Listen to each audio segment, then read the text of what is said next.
এই ভিডিঅ'ত আপোনালোকে দেখিবলৈ পাইছে ইয়াতে ইম্পৰ্টেণ্ট কুৱেশ্যন আহি থকা এডিআৰিৰ কাৰণে বহুতে ইম্পৰ্টেণ্ট কুৱেশ্যন হয়। চ' ইয়াত গণিতৰ কুৱেশ্যন লৈ আহিছোঁ। আপোনালোকে দেখিবলৈ পাইছে 120 kg rice is consumed by 60 men in 30 days.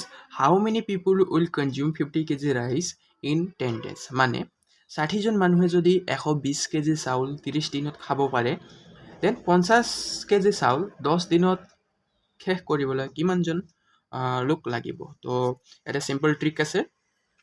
তো মেন বুলি কৈছে, তো আমি মেনক আমি পি বুলি ধৰিম, P1।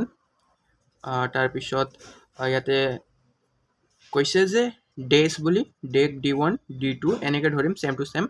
এণ্ড আছে ইয়াত কি বুলি কৈছে, টি হ'ল, ডেজ হ'ল, তাৰপিছত আছে আৱাৰটো নাই। চ' এইফালে আমি যদি কৰোঁ আৱাৰ, আমি ইয়াতে ধৰিব পাৰিম কিছুমান যে থাকে এনেকৈ টাইম এণ্ড পিৰিয়ডৰ কিমান ঘণ্টা কাম কৰিলে। তো যদি ঘণ্টা দিয়া থাকে দেন আমি এইটো ইউজ কৰিব পাৰিম আৱাৰ। চ' ইয়াত দিয়া নাই আৱাৰ, ইয়াৰ ইউজ নাই। চ' ইয়াত এনে লিখি ৰাখিছোঁ মই সূত্ৰটো, শ্বৰ্ট ট্ৰিক হয়। তো ইয়াত কি লিখিম, এইফালে ৱৰ্ক 1 ৱৰ্ক 2। ৱৰ্ক মানে কিমান কাম কৰিলে, এজনে কিমান কাম বা ফাৰ্ষ্ট টাইম কিমান কাম কৰিলে, ছেকেণ্ড টাইম কিমান টাইম কৰিলে। ইয়াতে চাই লওক, প্ৰথমতে কিমান কৰিছে, 120 কেজি বুলি কৈছে, হয়নে? ইয়াত চাব দেই, 120 বুলি কৈছে। এণ্ড ছেকেণ্ড টাইমত কিমান কৈছে, 50 কেজি বুলি কৈছে। তো ফাৰ্ষ্টত হ'ব 120, ছেকেণ্ডত হ'ব 50। তো চিম্পলি আমি কি লিখিম চাওক, ইয়াতে কৈছে যেতিয়া মেন বুলি কৈছে, তো P1 কিমানজন মানুহ, 60 মেন বুলি কৈছে। তো 60 লিখিলোঁ, ইনটু কৰিম ডি, প্ৰথমতে কিমান দিন বুলি কৈছে, 30 দিন, 30 ডেজ। তাৰপিছত আৱাৰ নাই, চ' আৱাৰ নেলিখোঁ আমি। তাৰপিছত ছেকেণ্ড মেন ওলাব দিছে, ইয়াতে চাওক দেই, শেষ দিনত কিমানজন লোক লাগিব, মেন কিমান লাগিব বুলি কৈছে, ছেকেণ্ড 2, তো নাই, P2 ওলাব লাগিব। এণ্ড ডেজ ইয়াতে দিছে, ফাৰ্ষ্টত 30, ছেকেণ্ডত 10 ডেজ বুলি দিছে। চ' ইয়াতে 10 লিখিছোঁ। তাৰপিছত ইকুৱেল দিছোঁ, ইকুৱেলত কিমান আছে, 120 কেজি আছে, তাৰপিছত আছে 50 কেজি। অ'কে, তো আমি ছল্ভ কৰিম এইখিনি ছল্ভ কৰিলে ওলাই যাব অপশ্যন, ইয়াতে আপোনালোকে দেখিবলৈ পাইছে। ইয়াতে আমি যদি ছল্ভ কৰোঁ, আকৌ এবাৰ পাতি লৈছোঁ মই, আপোনালোকে ওপৰে ওপৰে কৰিব পাৰে। 52 ইনটু 10 ইকুৱেল 120/50। চ' 0 কাটি দিওঁ, 0 কাটি দিলোঁ, ইয়াৰো 0 কাটি দিলোঁ, 0 কাটি দিলোঁ। অ'কে, তো থাকিল ইয়াত একৰ একো মূল্য নাই, এক মানে। তো এই বস্তুটো এইফালে যদি লৈ আহোঁ আমি, 12টো এইফালে লৈ আহিলে 12P হ'ব, 12P2 হ'ব। এণ্ড এই বস্তু যদি এইফালে আহে, এটা 5 থাকিব, 5 এইটো যদি ইফালে যায়, ওপৰৰখিনি এইফালে যাব, এই বস্তুটো এইফালে, এইকেইটা এইফালে যাব। তো ইনটু হ'ব, ইয়াতে ডিভাইড হৈ আছিল। চ' 5 ইনটু এইটো 5 মানে এইটো 5। অ'কে, তো 5 ইনটু 60 আৰু 3 আছে ইয়াত। অ'কে, 3, 0টা কাটা গৈছে, গতিকে 3 আছে, 3। দেন এতিয়া কি হ'ব চাওক, এতিয়া কি লিখিম আমি, 12P আছে। তো আমি পিৰ মান যদি লিখোঁ, পিৰ মানহে ওলাব লাগিব, কিমানজন মানুহ আছিল সেয়া ওলাব লাগিব, গতিকে P2টো ইয়াত লিখিছোঁ। এণ্ড এটা কি হৈ আছে চাওক, 12 এটা পূৰণ হৈ আছিল, যদি আমি সেইফালে লৈ যাওঁ, 63 ডিভাইডেড, এই বস্তুটো আহি পেলাই ডিভাইড হ'ব।